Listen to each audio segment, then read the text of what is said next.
If you know me, then you know that I am a Catfish fiend. I am a Catfish fanatic. I've literally seen every single episode of Catfish, the TV show.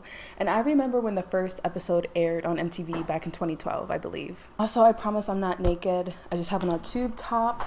I'll try to be back here so it doesn't look like I'm naked. You could see the top. And also, if you've watched the channel before, you know that I've talked about Catfish before. I talked about another episode from season 8. So if you are interested in checking that out, it'll be up in the cards, or it'll also be linked at the end of this video. So watch it after this one, okay? Thank you. But yes, today we are here to talk about season 3, episode 4 of Catfish, which is actually a hidden episode. Let me know if you remember this episode, because I definitely do. I definitely remember, you know, the little drama that happens at the end and kind of the outcome. So let me know if you remember this or if this is completely new to you. But first, hi, hello, my name is Patsy and welcome back to my channel. If you've watched the channel before, you can see the setup is a little different. I don't know, I feel like this is where my channel started. I was in this corner talking about my Love is Blind videos, and if you're a fan of Love is Blind, don't worry, I will be talking about it when it comes back this fall. But yeah, I just wanted to switch it up. I feel like whenever I talk about reality TV, this is going to be my setup and other commentary is going to be in my room. So let me know, what are you guys' thoughts on that? But enough of the chatting from me. Let's get right into the video. This episode features Lucille and Kid Cole. Lucille lives in Philly and she explains that she had a big bro / little sis relationship with Kid Cole. And apparently he's signed with Kanye West's label Good Music. She slid in his DMs one day as a fan, and she said after chatting for a while in the DMs, she gave him his number and they started texting a lot. One day she gets a call from his manager Miguel, and he asks Lucille if she would want to go to his birthday party. Of course she says yes, she's so ecstatic and she's honored. And shortly after, Miguel asked Lucille if she could help with some events that they're going to in DC. Long story short, she ended up working for them for 2 weeks when it was only supposed to be for a few days. And she ended up getting scammed. She helped the crew hire drivers, hire security, and also just book some appearances that he was in, and nobody got paid. She was promised $1,000 for her 2 weeks of work and got nothing. The drivers didn't get paid. The security team, nobody got paid. So by this point, she just wants to know who the hell has been scamming her, because she said, y'all got the wrong one, okay? So Neve and Max are already in Philly when they get that email. So right after they talk to her, they go ahead and drive to her apartment. And this is something weird, but Neve pulls up. He goes, oh, so it looks like we're in Lucille's hood. Like, first of all, gross. You didn't need to be the white man to say that.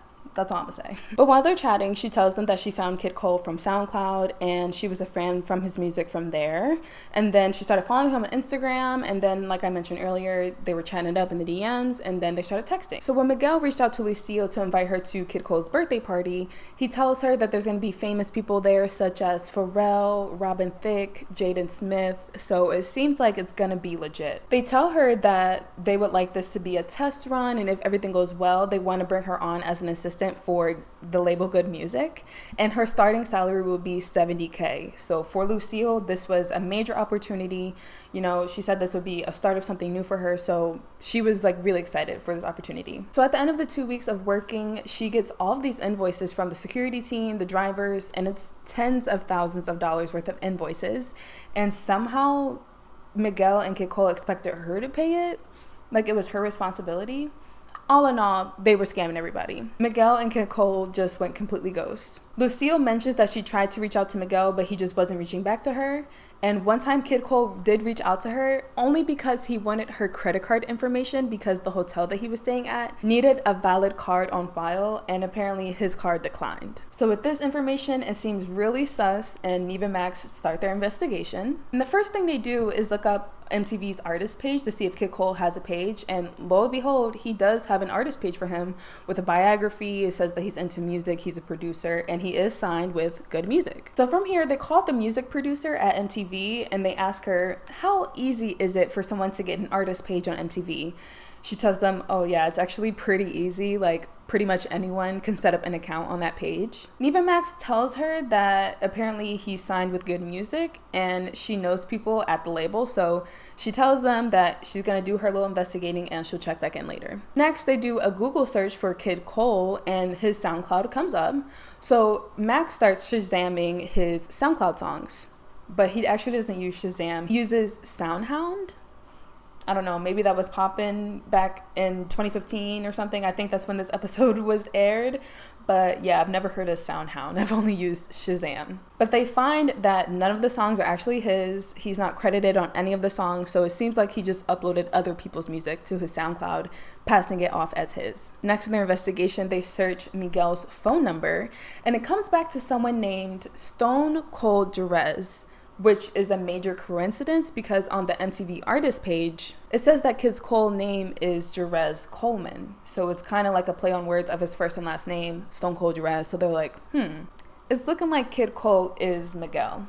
From there, they search Jerez Coleman and they find a blog post of someone in DC claiming that their friend Loretta also got scammed from Kid Cole. She says that he scammed her transportation company out of thousands of dollars just earlier that month, so they message her to find out more information. She responds asking if this is actually legit, and if they are, then they should come to DC because she has a lot to tell them. And from there, they decide to reconvene with Lucille so that they can tell her their findings. Of course, when she finds all of this out, she's devastated, but she's mostly just upset that he's been scamming people, and she's mad that like she wasn't the only one that got hurt out of the whole situation. And she really wants to know who's just behind it all. She's fed up at this point. So they ask her if she's down to go to DC. She says she's ready, and from there, they hop in the car and make their journey to DC. While they're driving there, they get the call from the MTV music supervisor, and she tells them there's no Kid Cole affiliated with good music, so we already knew that, but yes, it was a lie, so no shocker there. It's the next morning in DC, and the gang meets up with Loretta, the lady from DC with the transportation company. She shows them the contract that she signed with Kid Cole and also the itinerary that his team gave to her.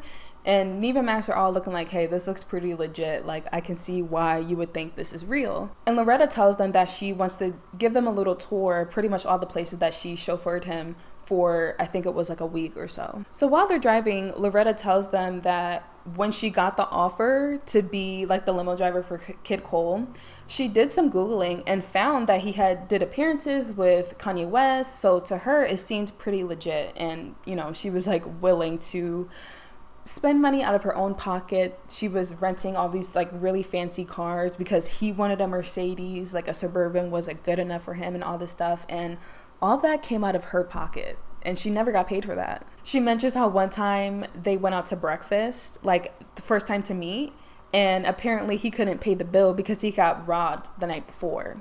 And Lucille mentions like, oh yeah, he pulled the same story with me, that he couldn't pay because he got robbed the night before. Loretta then ends their little driving tour by stopping at Kid Cole's grandmother's house, and she says that this was the last stop that she dropped him off at. So because she was curious, the next day she went back to his grandmother's house, and when she knocked on the door, she asked for Jerez, I think it was, and she didn't know who that was. So then she said Kid Cole, and his grandma said, oh yeah, he's not here, but his mom is. And apparently his mom didn't want to come downstairs. She didn't want to talk to nobody, which Loretta thought that was a red flag. Like, somebody's coming asking for your son and you don't want to know why. Like, okay. So then Kid Cole's grandmother tells Loretta, oh, I think they're homeless because they've been staying with me for the past 2 months. So that raises another red flag. And Loretta's just like, I got him. And she goes on her way. The last thing she tells them is that she has a paralegal friend and she had her do some investigating on Jerez Coleman. And she found out that he has actually been arrested before for fraud and that apparently he had a court case coming up that Monday. So she was like, eventually, you know, he'll get caught, he'll get his. But overall, I just want to mention that Loretta seems like a fun time. She was so nice, cracking jokes, whatever. Like, she just gives me that good old wholesome old black lady vibes, you know? Feels like home. So it's later that night, they're back at the hotel, and they decide to call Jerez. During the call, they mention that they're there with his friend Lucille, and he seems really unfazed. Like, they're just having a casual conversation. They mention that they're with the show Catfish, but it seems like he doesn't know what the show is, because like I said, he's just so casual, and he has no reaction when they say Lucille. So pretty much they just tell him that they're trying to facilitate a meetup, because Lucille has been trying to meet with him for a long time, and he seems excited on the phone. He's like, okay, cool, yeah, we'll do that. And they ask him, like, where can we meet up? He's like, I'll text you a place tomorrow. So at the end of that phone call, they're all kind of just like, okay, like, I guess he doesn't know that we're on to him because he was just so chill. The next day, they end up meeting at a park. And when him and Lucille meet, again, it's just very casual. They just give each other a hug and I don't know, just very weird. They talk music and you could just tell he's lying through his teeth. he's telling them that he's working with Wale and RZA from Wu-Tang. Oh, Lord. Like, okay. So Max asks Jerez if he's ever seen their show, Catfish. He's like, no, I don't know what that is. So it makes sense why he's just so chill and is still lying at this point. So Lucille has had enough. By this point, she's just like, so what's up with you? Like, last November, I was doing all these bookings for you and it was a whole mess. Then Max brings up how his music wasn't credited to him on SoundCloud. And Jerez is just still lying this whole time, saying that he has legal documents to prove that the music on SoundCloud is his. So he don't got nothing to say more to that. Lucille then brings up how Miguel just straight up ghosted her when it was the end of her 2 weeks working period and nobody ever got paid. And Jerez just goes on his phone, is just completely ignoring her. At least from what we see from the editing, it just looks like he's not saying a word at all and it's just completely into his phone. So as you could imagine, one would get really upset if you're trying to confront somebody about being scammed and they're just completely ignoring you right in front of your face. So Nev loses his patience and throws the man's phone into the water. I like that case. Can I see that?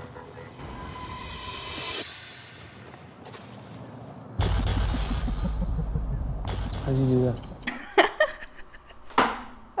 I remember this, y'all. I remember this airing on TV. I remember watching this and being like, I remember everyone being like, oh, Nev is such a savage. Like, Nev is goated for that, blah, blah. And I also was in love with Nev for that. Like, obviously wasn't the most mature, the most respectful thing to do. But, oh, well, if he's so rich, if he got money like that, then it should be no issue for him to get another phone.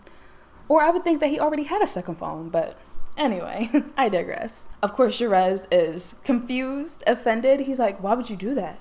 Why would you throw my phone? And Eve is like, oh, it doesn't feel good to have something taken away from you, does it? Go off, Nev. And by this point, Nev is fed up, so he's just calling him out and being like, you're a scammer. You've been scamming all these people, but Jerez doesn't want to hear it. By this point, he's just concerned about his phone. So he keeps asking like, you know, you got to get me a new phone. You should go in the water, get my phone, blah, blah, blah. And production steps in and they tell him that they're going to take care of getting him a new phone. So at this point, Nev and Max, they walk away to take a break and talk to production because obviously that wasn't cool to do. And Jerez and Lucille are just there left alone. So she's just trying to be real with him and just trying to be like, why did you do this? Why did you lie to me? Why did you scam these people? And he continues to deny everything, saying that he just wants to have this conversation in private and he doesn't like having all the cameras there. And after this, he's annoyed and he cuts the convo short. He's like, I gotta go. Like, we can continue this tomorrow. I have a studio session tomorrow, so y'all can come through and y'all can see that I'm actually an artist and I'm not lying. So they're like, okay, I'll see you tomorrow.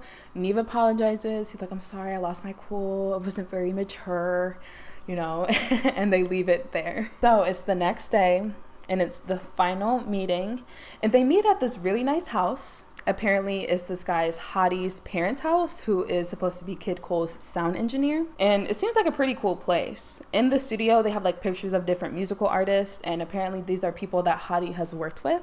So it seems pretty legit so far. So right away, Jerez is like, okay, like I can show y'all like what we've been working on. And they go to play like a beat. They go to play a song. And Max says that he's going to soundhound the song to see if it gets credited to him. So as the song's playing, they see that the song isn't his and it's actually like a popular band. It's not his music at all. So once the song ends, they just start asking him more about his process, like how he makes beats and all that stuff. And jokingly, Nev is like, let me get in the booth.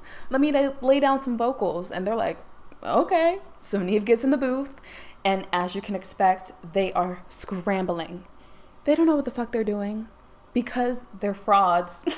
So while they're scrambling, Nev is just in the booth like, I can kind of hear myself, like what's going on. Like it's just pretty obvious that these people don't know how to work the system. And Nev even does like a little selfie cam being like, oh, these clowns think that they're about to get me in the booth when they don't even know how to work it. Like LOL, like just clowning them. And all of a sudden, Hottie just ups and leaves. He's like, oh, I gotta go. Like I'll be right back.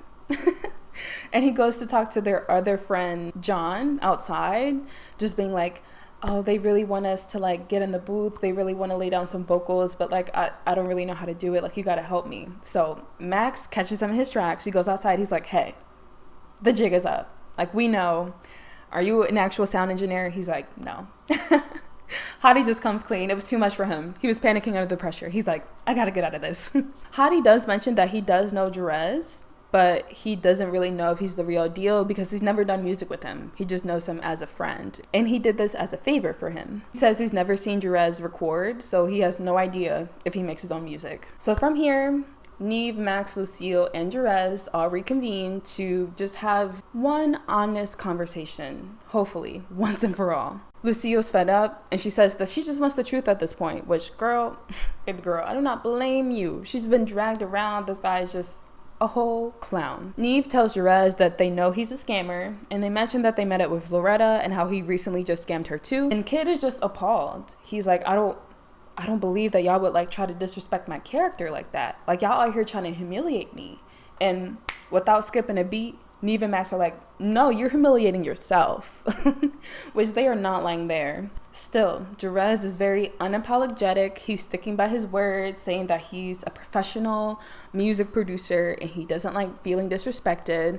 And Neve is just trying to like get him to be honest, but they're kind of just bickering, going back and forth. So production says, let's just take a breather. Like, we need a break. So Neve steps away, and Max just tries to have a conversation with Jerez alone, like to themselves. And Max asks him what was his motivation. Why did he do it? Jerez says he did it to try and get a leg up in the industry and try to impress the right people. And Max tells him, like, you just look like a scammer at this point because you owe so many people so much money and you have no plans of paying them back. And still, at the end, Jerez is just so unbothered by the fact that he's a scammer. So Neve comes back. He asks him once again what was his driving force.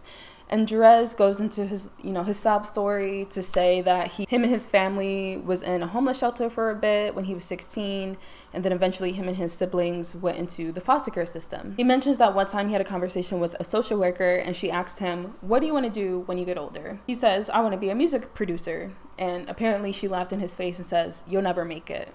So from there, he just wanted to prove people wrong, that he can be successful and he is going to follow his dreams to be a music producer. Lucille chimes in and says, if you want to make it in the industry, this is not the way to do it. Like, you shouldn't just fuck over people and screw people over for your well-being. Because at the end of the day, people are just going to see you as a scammer and a liar, and no one's going to want to work with you. Once again, he's sticking by his word. And to him, it makes perfect sense why he needs to do that, because I don't know, apparently he's working with Wale and Kanye West, so I guess it's working for him, right? And he doesn't even give baby girl an apology. He literally doesn't even say sorry. He's just like, I'll try my best to be better and I'll continue to work on myself. Boy, if you don't. And that's where they leave things off. That's how they say goodbye. So they do a little check-in 2 months later. Lucille mentions that she went back to school for criminal justice because of this whole situation. And Kid Cole is apparently still scamming people, and he's out there claiming to be the co-producer for Beyonce's Drunk in Love. Oh, brother. I mean, obviously this kid is young. They don't say like how young he is, but just like, bro, if you're just gonna be lying about something so obvious, I don't know, man. And they tried to reach out to Cole for one final statement, but he denied their request for an interview. And of course, none of the victims ever got paid. And yeah, that is the story of Lucille and Kid Cole from season 3, episode 4, which is really random because I was just on Hulu looking through all the different episodes of Catfish, because like I said, Catfish is my show. That's like the show I put on when I'm sad, you know, when I just like need something to like relax me, calm me down. Catfish is that show. But yeah, I noticed that episode 4 was missing. It's not on Hulu, so it made me think, like, are there any other hidden episodes? And I found 4 other episodes that weren't listed on Hulu. I think it was 2 from season 8 and 2 from season 5 or something. I don't know, I'll put it on the screen, but let me know if you want me to talk about those hidden episodes, because like I said, I fucking love Catfish. I'm also planning on doing a season 9 recap. Yes, there is a new season, still airing new episodes. So I was going to do one big video just talking about all of the episodes from season 9 so far. So let me know if you want to see that video. I mean, I'm going to make it. So let me know if you're excited to see that video. And that is all I have for you today. If you like this video, make sure to give it a thumbs up and subscribe if you haven't already, and help me reach my next goal of 5,000 subscribers. That is all I have for you today, and hopefully I'll see you in my next video. Bye.